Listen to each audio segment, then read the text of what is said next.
benshi dukurikira Yesu ariko twese siko tuzabona ijuru. Benshi dukurikira Yesu tugasenga, tukajya mu rusengero, tukajya muri service zitandukanye, ariko siko twese tuzabona ubwami bw'ijuru. Muri iki gihe abantu benshi amatorero asigaye yuzura, amakurusiko kuzura, amaovernight kuzura, abantu benshi bagiye gusenga bakuzura, ariko ugasanga abafite umubano wihariye na Yesu ni bake cyane. Ugasanga abantu kuko bashyigikira cyo gukurikira Yesu Kristo ni bake. Ugasanga abantu kuko babayeho ubuzima bwizera Yesu Kristo by'ukuri no kumukurikira, ugasanga abantu ni bakeya. Muri Luka 14:25 havuga ukuntu abantu benshi bari bakurikiye Yesu. Yesu niwe muntu wagiraga abantu nk'ibihumbi nka bitanu, 10, 15 bamukurikiraga, bakamukurikira, ariko bose si uko babaga bamukunze. Hari ababaga bamushaka ko abakiza abana, hari ababaga bamushaka yuko abahereza ibyo kurya, hari ababaga bamushaka yuko hari ikintu nyine, akenshi abenshi bamushakiraga yuko hari ikintu bamushakagaho, ariko ntabwo ari we bashakaga. Hari igihe rero usanga muri kino gihe abakristo benshi dufite ikintu dushaka kuri Yesu ariko we ntabwo tumushaka. Bisobanuye iki? Dufite ikintu tumushakaho, hari icyo dushaka kumukuraho, hari inyungu tumushakaho, ariko twebwe ntabwo tumushaka. Ntabwo dushaka gufata igiciro cyo kumukurikira, ntabwo dushaka kwishyura igiciro cyo kumukurikira. Yesu yaravuze ngo niba ushaka kumurikira uziyange, wikorere umusaraba wawe maze umurikire. Abantu benshi iyo tugeze aho ngaho ntabwo bifuza kwikorera imisaraba yabo ngo bakurikire Yesu. Abantu benshi bazi yuko kwa Yesu ni salama, ibintu byose ni amahoro, byose bihita bigenda neza. Oya, gukurikira Yesu bisaba igiciro. Hari ibyo bizagusaba kureka, hari inshuti bizagusaba kureka, hari ibintu wajyagamo bizagusaba kureka, hari ibintu wakundaga byashimishaga umubiri wawe uzasabwa kureka kugira ngo ukurikire Yesu. Ntabwo gukurikira Yesu ari ukwatenga ibiciro nyinshi mu rusengero ngo wagiye gusenga. Oya, ntabwo gukurikira Yesu ari ukujya mu Bible study menshi, ntabwo gukurikira Yesu ari ukujya mu overnight menshi. Oya, ahubwo gukurikira Yesu ni ukwikorera umusaraba wawe maze ukamukurikira. Ijambo ry'Imana muri Luka 14:27 haravuga ngo utikorera umusaraba we ngo akurikire ntashobora kuba umwigishwa wawe. Bivuze ngo utikorera umusaraba we, utemera kubabara ku bwa Kristo, utemera gufata igiciro cyo gukurikira Kristo, ntakwiriye kuba umwigishwa we. Mu mahame y'isi twese turabizi ko nta kintu ushobora kugeraho utirishya kuwundi. Iyo ushaka akazi, kugira icyo wubaka inzu, urwo rugero rujyana rutanga muri ibi.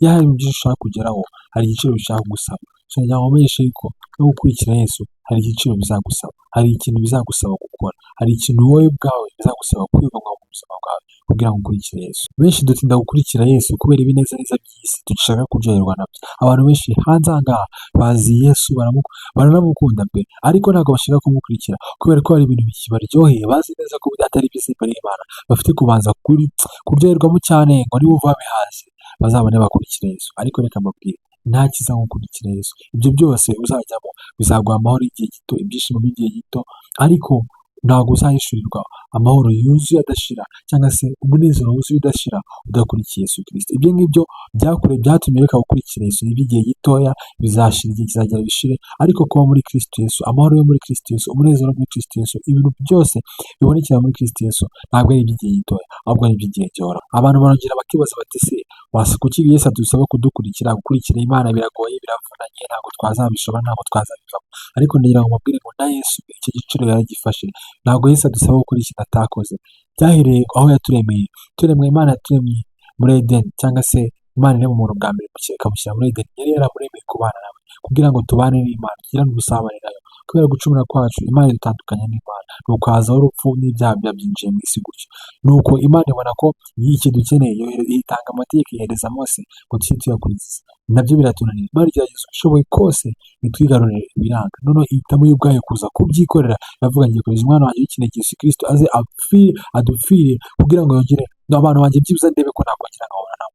Yesu yaraje muri ino si, byamubayeho mwese murabizi. Yarakubiswe, yaratutswe, yambitswe ubusa, aterwa icumu, yambikwa amahwa, arabambwa, aricwa, ariko ngo bigere ku munsi wa gatatu arazuka. Yarababajwe bikomeye. Nta kindi kintu yabikoreye kwari kugira ngo njyewe nawe twongere tugirane ubusabane n'Imana, kugira ngo njyewe nawe twongere duhuzwe n'Imana. Bivuze ngo ntabwo Yesu adusaba gukora ikintu we atigeze atazi uko kimera. Ntabwo Yesu agusaba gufata igiciro kitangana, cyangwa se ntigishobora no kungana n'icyo yakoze, kuko ibyo yakoze biruta cyane icyo twebwe dusaba gukora no kugira ngo tumukurikize.